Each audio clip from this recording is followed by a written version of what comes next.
Good morning friends, welcome back to our channel success key by Shavi Tyagi. So friends, आज हमारा topic है NCF 2005। ये आप सभी को पता होगा कि ये बहुत इम्पोर्टेंट टॉपिक है। तो इस टॉपिक को हम स्टार्ट करेंगे, उससे पहले हम इसके कुछ इम्पोर्टेंट पॉइंट्स हैं, इनको डिस्कस कर लेते हैं। वो आप सभी को पता होगा, एनसीएफ 2000 के 5 प्रिंसिपल गिवन हैं। ठीक है, ये करने के बाद हम उन प्रिंसिपल्स पे आएंगे और इन डिटेल आज हम पढ़ेंगे ताकि हमारा एक भी क्वेश्चन मिस ना हो। ठीक है, एक भी क्वेश्चन आपका मिस ना हो, क्योंकि एक एक नंबर की बहुत वैल्यू होती है। सो स्टार्ट करते हैं आज का टॉपिक।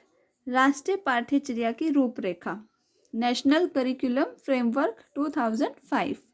तो ये क्या है और किसने इसको किसकी अध्यक्षता में तैयार हुआ है, ये सब हम पहले पढ़ लेते हैं थोड़ा सा। राष्ट्रीय पाठ्यचर्या की रूपरेखा 2005 एक ऐसा दस्तावेज है जिसमें ऐसे विषयों पर चर्चा की गई है कि बालकों को क्या और किस प्रकार पढ़ाया जाना चाहिए। यानी कि ऑल ओवर इसमें आपको टीचर्स को ये बताया जाता है कि वो बालकों को कैसे और क्या पढ़ाएं। ठीक है, और सबसे महत्वपूर्ण बात ये है कि सब कुछ ऑल अराउंड जो है वो बच्चे के इर्द गिर्द घूमता है। बच्चा इसमें एक मेन रोल जो होता है उसमें चिल्ड्रन का होता है। ठीक है, अब आप पढ़ेंगे राष्ट्रीय पाठ्यचर्या की रूपरेखा 2005 की उत्पत्ति।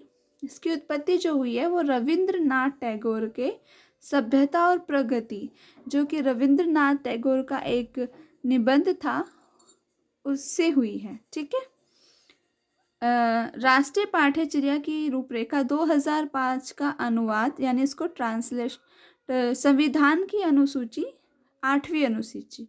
जी हाँ, ये वही अनुसूची है जिसमें 22 भाषाओं को सम्मिलित किया गया है। ठीक है, 8वीं अनुसूची में दी गई भाषाओं में इसका अनुवाद किया गया है। किसका?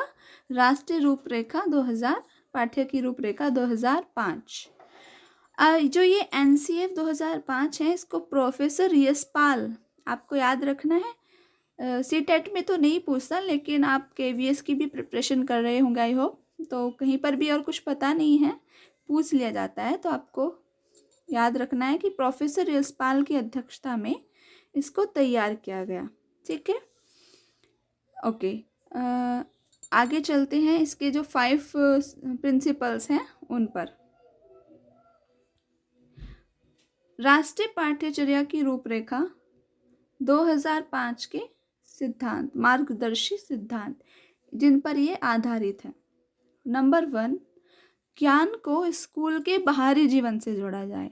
ठीक है, ये कहता है कि जो बच्चे का ज्ञान है उसको स्कूल तक सीमित ना रखकर उसको बाहरी जीवन से जोड़ना चाहिए।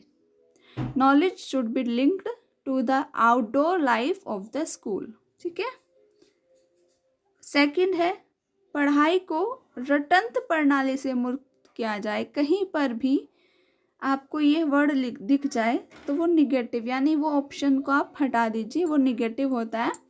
ये रटंत प्रणाली से मुक्त करने की बात करता है। जो रोट सिस्टम है उससे मुक्त किया जाए। किसको? पढ़ाई को। ठीक है, रटना ये नहीं है कि आपने कोई चैप्टर है अपना, उसको पहले करते हैं, हम भी करते थे कि कोई क्वेश्चन दिया उसको अपना फटाफट रट लिया और अपना सुना दिया, इससे कोई मतलब नहीं है। बच्चे को समझ आना चाहिए। ठीक है, नेक्स्ट है थर्ड पॉइंट, पाठ्यचर्या पाठ्य पुस्तक केंद्रित ना हो। ये इम्पोर्टेंट है, आप इसको नोट, आप इन सभी को नोट करते जाइएगा। किसी को पीडीएफ चाहिए तो वो आप मुझसे ले सकते हैं, मुझे कमेंट करके बता दीजिएगा। पाठ्यचर्या पुस्तक केंद्रित ना हो। ठीक है, जो पाठ्यचर्या है वो पुस्तक केंद्रित ना होकर क्या होनी चाहिए? बाल केंद्रित होनी चाहिए। ठीक है, जहाँ पर भी पुस्तक केंद्रित आएगा यानी कि उस पे भी आप कट लगा देंगे। यानी आपसे पूछा जाएगा कि पाठ्यचर्या कैसी होनी चाहिए, तो आपको ऑप्शन देता है ना 4 ऑप्शन, उनमें से जो एक सुटेबल होता है वो आपको चूज़ करना होता है। तो मैंने आपको बताया रटंत प्रणाली पाठ्य पुस्तक केंद्रित नहीं होनी चाहिए, ठीक है। ये चाइल्ड सेंटर्ड यानी बाल केंद्रित कैसी होनी चाहिए, बाल केंद्रित, बच्चे के अकॉर्डिंग होनी चाहिए, ठीक है। नेक्स्ट पॉइंट है हमारा फोर्थ पॉइंट है परीक्षा को अधिक लचीला बनाना और कक्षा की गतिविधियों से जोड़ना। लचीला बनाने से मतलब है जैसे कि एग्ज़ाम्स ऐसा ना हो कि आपने मतलब बच्चे को पढ़ाया और आपने ईयरली एग्ज़ाम ले लिया, ठीक है। उससे क्या होता है, उससे जो बच्चे को बीच में प्रॉब्लम्स आती हैं हम उसको उसी टाइम पर, यानी कि अगर हम मंथली आप टेस्ट लेते हैं बच्चे का, तो जो भी प्रॉब्लम्स आती हैं उनको आप सॉल्यूशन आप करा सकते हैं, उनको बता सकते हैं यहाँ यहाँ दिक्कत आ रही है और वो उसको ठीक कर सकते हैं। लेकिन अगर ऐसा नहीं करते हैं तो क्या होता है कि ईयरली जब आप एग्ज़ाम लेते हैं तो आपके पास टाइम ही नहीं होता है कि बच्चे को कि जो प्रॉब्लम्स हैं उनमें सुधार किया जा सके। इसलिए बोला गया कि परीक्षा को अधिक लचीला बनाया जाए, यानी कि आप कोई चैप्टर जैसे आपने कंप्लीट किया उसके बाद उसका टेस्ट लो, ठीक है, मंथली लो, क्वार्टरली लो, ठीक है ना, इस तरह से, यानी सेमेस्टर सिस्टम, और उसकी और उसको कक्षा की गतिविधियों से जोड़ना, ठीक है। नेक्स्ट है फिफ्थ, राष्ट्रीय मूल्यों के प्रति आस्थावान विद्यार्थी तैयार किया जाए, यानी कि राष्ट्रीय मूल्य से आप समझ रहे हैं कि एक अच्छा नागरिक तैयार किया जाए, विद्यार्थी को राष्ट्रीय मूल्यों से जोड़ा जाए। कुछ बच्चे होते हैं ना, जैसे क्लास में होते हैं कि होते हैं उपद्रवी तत्व बोलते हैं ठीक है, वो होते हैं कि चेयर तोड़ दी, टेबल तोड़ दिया, ये कर दिया, यानी कि उनको ऐसी शिक्षा दी जाए, उनको में ऐसे संस्कार डाले जाएं जिससे कि वो भारत का एक अच्छा नागरिक बन पाए। यानी शिक्षा जो होनी चाहिए वो राष्ट्रीय मूल्यों के प्रति विद्यार्थियों को आस्थावान बनाए। ये 5 पॉइंट्स हैं, इनको आप याद रखेंगे। कुछ आगे भी हमने इसमें कुछ जो इससे रिलेटेड कुछ सुझाव है ना, राष्ट्रीय पाठ्यचर्या की रूपरेखा 2005 के प्रमुख सुझाव, वो भी बहुत ज़रूरी हो जाते हैं, क्योंकि जो अगर आपने ये समझ लिया तो ये समझना कि आपकी फ़ाइट ख़त्म हो जाती है। जो सीडीपी है ना, मोस्टली यहीं से आते हैं, चाहे वो हिंदी हो, मैथ्स हो, इंग्लिश हो या फिर आपका चाइल्ड पेडागोजी हो, ठीक है। फर्स्ट है बालक सक्रिय रहें, यानी बच्चे एक्टिव रहना चाहिए आपका।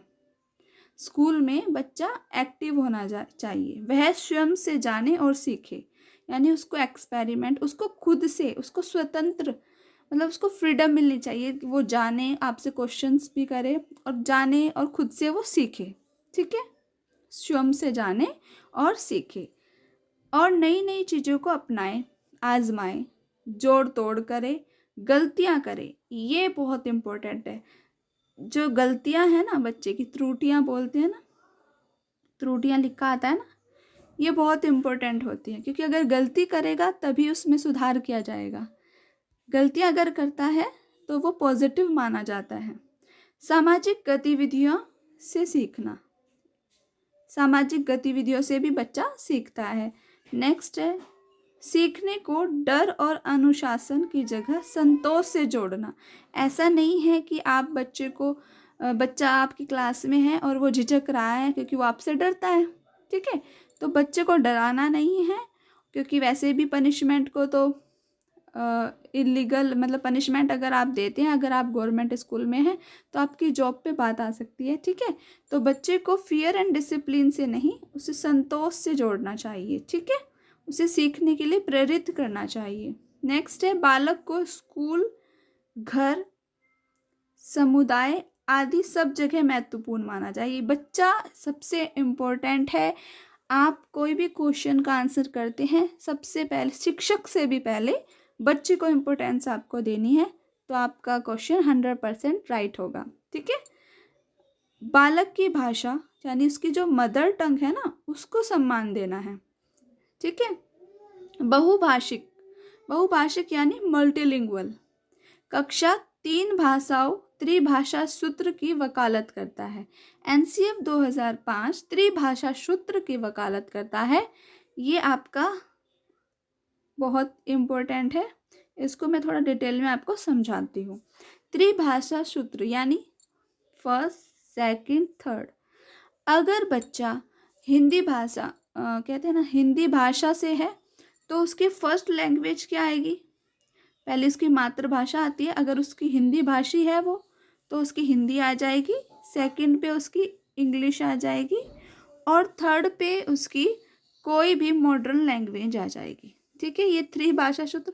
लेकिन अगर बच्चा गैर हिंदी भाषी है तो उसकी फर्स्ट पे आ जाएगी उसकी जो मदर टंग होगी, कुछ भी हो सकती है ना उसकी, तमिल, फारसी, जो भी, उर्दू भी हो सकती है। सेकंड पे फिर हिंदी आएगी अगर वो हिंदी भाषी नहीं है। फर्स्ट पे मातृभाषा, सेकंड पे हिंदी और थर्ड पे आ जाएगी इंग्लिश। ठीक है, आई होप आप समझ गए होंगे और ये बहुत इम्पोर्टेंट है, आप प्लीज़ नोट करते जाइएगा।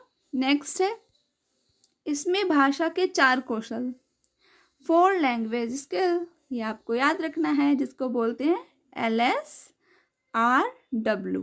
ये आपको याद रखना है सीरीज में। सबसे पहले सुनता है बच्चा, लिसनिंग होती है, फिर स्पीकिंग, फिर रीडिंग। ठीक है, रीडिंग होती है, उसके बाद राइटिंग। सबसे बच्चा सुनता है, फिर बोलता है, फिर पढ़ता है और फिर लिखता है। LSRW से आप इसको याद कर सकते हैं। ठीक है, 2 लैंग्वेज होती है जिनसे वो ग्रहण करता है और वो होती है फर्स्ट एंड थर्ड। यानी लिसन, सुनता है जब बच्चा तब वो ग्रहण कर रहा होता है, और जब वो पढ़ रहा होता है तब भी ग्रहण कर रहा होता है। तो आपसे पूछ लिया जाता है कि जो ग्रहण कौन से वो स्किल्स हैं जिनसे बच्चा ग्रहण करता है, वो है लिसनिंग एंड रीडिंग। ग्रहण मतलब रिसीव कर रहा होता है। ठीक है, रिसेप्टिव बोलते हैं इंग्लिश में, रिसेप्टिव स्किल्स। सेकंड है आपकी जो आती है अभिव्यक्त करना, यानी जब वो प्रोड्यूस कर रहा होता है, कुछ अभिव्यक्त कर रहा होता है, वो कौन सी स्किल्स होती है? वो होती है स्पीकिंग, यानी वो बोलकर और लिखकर, अपने विचारों को बोलकर या लिखकर ही तो अभिव्यक्त किया जाता है ना, तो उससे आप याद रखेंगे। आगे चलते हैं। आगे आता है कि किसी भी प्रकार की सूचना, अब ये इम्पोर्टेंट हो जाता है कि कोई भी जो इन्फॉर्मेशन है उसको ज्ञान मानने से बचा जाए। इन्फॉर्मेशन कभी भी नॉलेज नहीं होती है। मान लिया मैंने आपको इन्फॉर्मेशन दी कोई कि भाई आपकी क्लास आने वाली है शाम को, जिसमें आपके प्रीवियस ईयर MCQs होंगे। ये सूचना है, ओनली इन्फॉर्मेशन, इससे आपको कोई ज्ञान प्राप्त नहीं हो रहा है। ज्ञान तब होगा जब मैं लेकर आऊँगी, आप लोग उसको देखेंगे, तब आपको ज्ञान प्राप्त होगा। ठीक है, तो किसी भी प्रकार की सूचना को ज्ञान मानने से बचा जाए। विद्यार्थियों को दी जाने वाली शिक्षा में शिक्षण सूत्र क्या होना चाहिए? ज्ञात से अज्ञात, यानी जो बच्चों को पहले से पता है, पहले उससे जोड़कर अज्ञात की ओर लेकर जाया जाए। यानी पहले उससे, कोई भी आप चैप्टर पढ़ा रहे हैं उसके बारे में उससे पूछो उसको क्या क्या आता है। ठीक है, उसके बाद उसको बताओ। ये होता है ज्ञात से अज्ञात की ओर। मूर्त से अमूर्त की ओर। मूर्त होता है जिनको हम छू सकते हैं, देख सकते हैं, जिसको हमें महसूस कर सकते हैं। तो मूर्त से अमूर्त की ओर ले जाना चाहिए, ना कि अमूर्त से मूर्त की ओर। ठीक है, जिन चीज़ों के बारे में उसे पता है पहले उनको डिस्कस करना चाहिए, उसके बाद जो नहीं पता है उससे जोड़ना चाहिए। ये होता है शिक्षण सूत्र। दंड व सजा, यानी जो पनिशमेंट होती है और रिवार्ड, उसको सीमित किया जाए। यहाँ पर आपको ध्यान रखना है, रिवार्ड को भी सीमित करना चाहिए, यानी उसको शाबाशी देनी चाहिए, लेकिन बात बात पर नहीं। ठीक है, एक सीमा के बाद एक लिमिट होती है। जैसे कि उसने कुछ, अब हर ऐसा नहीं है कि मैं आपसे अभी कुछ क्वेश्चन पूछा, उसके बाद में आपसे मैंने पूछ लिया कि चलो बताओ कि रिसेप्टिव स्किल्स कौन सी हैं, आपने बता दिया और मैंने साथ के साथ आपको रिवार्ड नहीं। उसको एक लिमिट के बाद ही रिवार्ड दिया जाना चाहिए। और ये लाइन आपको हेल्प करेगी आपके क्वेश्चन सॉल्व करने में। एक एक लाइन इम्पोर्टेंट है, सो आप उसको प्लीज़ ध्यान से देखिएगा। सह शैक्षिक जो गतिविधियाँ होती हैं स्कूल में, शिक्षा के अतिरिक्त जो गतिविधियाँ होती हैं ना, उनमें अभिभावकों का बहुत इंपॉर्टेंट रोल है आजकल। पहले ऐसा नहीं होता था, लेकिन एनसीएफ 2005 कहता है कि अभिभावकों को उन एक्टिविटीज़ से जोड़ा जाए। किताबें जो होती है ना, संदर्भात्मक और बच्चों के जीवन के अनुभव से रिलेटेड हों। बुक्स को एक तो उसके जीवन से रिलेटेड होना चाहिए, किसके, बच्चे के, ठीक है, तभी वो अच्छी बुक्स कहलाएंगी। नेक्स्ट है हमारा मानसिक स्तर। मानसिक स्तर एवं योग्यता के अनुसार पाठ्यक्रम का निर्धारण, यानी बच्चे के जो मेंटल एबिलिटी है ना, उसके अकॉर्डिंग ही पाठ्यक्रम का निर्धारण हो। एनसीएफ 2005 का प्रमुख सूत्र, ये आपको याद रखना है और आई होप कि आपको समझ भी आ रहा होगा। मैं ये एक एक जो लाइन है ना, वो मतलब मैंने बहुत मेहनत की है और आपके लिए कोशिश की है कि आपको एनसीएफ 2005 पूरा इन डिटेल में पढ़ा दूँ, ठीक है। तो इस एनसीएफ 2005 का एक प्रमुख सूत्र क्या है, मुख्य सूत्र है बिना भार के अधिगम, यानी लर्निंग विदाउट बर्डन। बच्चे पर कोई बर्डन ना हो। बर्डन से मतलब है कि जैसे स्कूल बैग्स में इतनी सारी बुक्स ना हो।